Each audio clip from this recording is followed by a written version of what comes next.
ভিত্তিতে যদি দেশটাকে পরিচালিত করতে পারি, তাহলে এই দেশে কেউ ঘুষ খাওয়ার সাহস করবে না,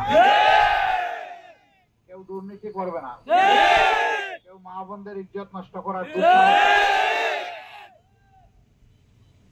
এবং মানুষের মধ্যে কোনো বৈষম্য থাকবে না। বিচারকের আসনে বসে কেউ ঘুষ খাবে না, মানুষ ন্যায় বিচার পাবে।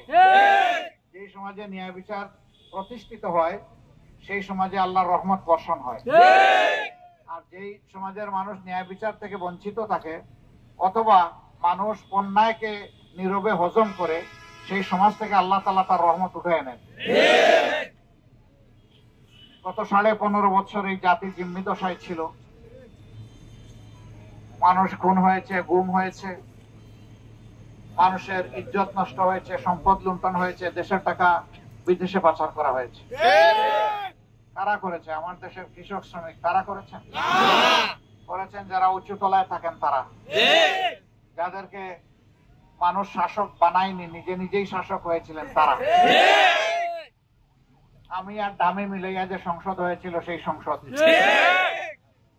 প্রত্যেক ইলেকশনের সময় ক্যান্ডিডেটদেরকে তাদের সম্পদের বিবরণ দিতে হয়।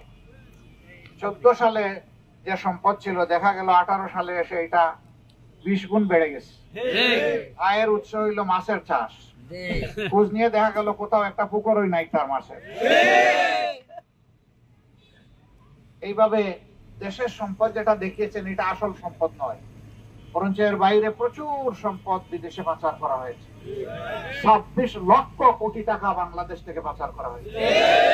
প্রতি বছর প্রায় 2 লক্ষ কোটি টাকা।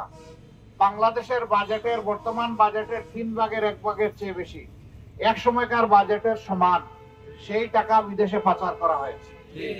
সামাজিক সুবিচার যখন থাকবে, ইসলামের ন্যায় বিচার যখন কায়েম হবে, তখন কেউ মানুষের সম্পদের উপর হাত দিতে গেলে তার কলজা থরথর করে কেঁপে উঠবে।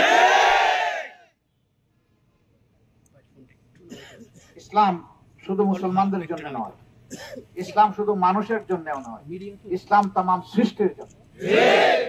এই সৃষ্টির সৌন্দর্য বিধানের জন্য, সমস্ত সৃষ্টির যিনি স্রষ্টা, তার পক্ষ থেকেই এই আইন এসেছে।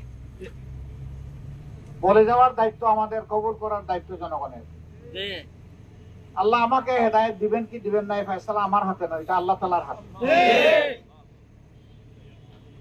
আজকে এই অল্প সময়ে সামান্য কথা শোনার জন্য আপনারা এখানে এসেছেন। নিশ্চয়ই আমাকে ভালোবেসে বা আমাদেরকে ভালোবেসে এসেছেন। আপনারা সাক্ষী থাকুন, আমিও আপনাদেরকে ভালোবাসি।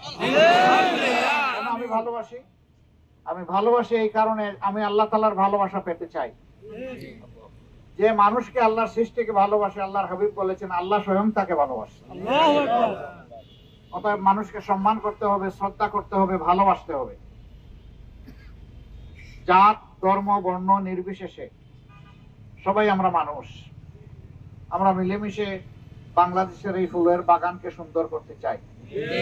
আমরা জাতিকে হিংসা, হানাহানির ভিত্তিতে ভাগাভাগি করতে চাই না। আমাদের অনেক ক্ষতি হয়ে গেছে গত প্রায় 1.5 দশকে। আল্লাহর আইন চাই, সৎ লোকের শাসন চাই, সৎ লোকের শাসন চাই।